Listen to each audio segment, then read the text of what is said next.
My husband and I, we've been in Twin Bridges for quite a few years, since 1975, 76.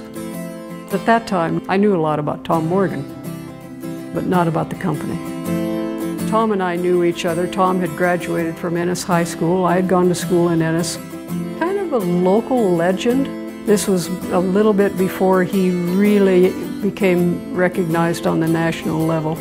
He owned the company at that time along with Glenn Brackett. I approached Tom to see if my husband and I could buy a couple acres from a parcel of land that he had on the Big Hole River. He told me, well, no, Annette, but I'll offer you a job. So I left the Conservation District and I started working for the R.L. Winston Rod Company. Fate lands in your lap in funny ways. He's highly regarded now, almost as a legend in the sport of fly fishing. Some of his rod designs are still cherished today. I had the opportunity to work with him and Glenn Brackett, his partner in the company. I worked for the two of them for quite a few years. I learned a lot from Tom Morgan. First and foremost, I learned that the attention to detail is paramount.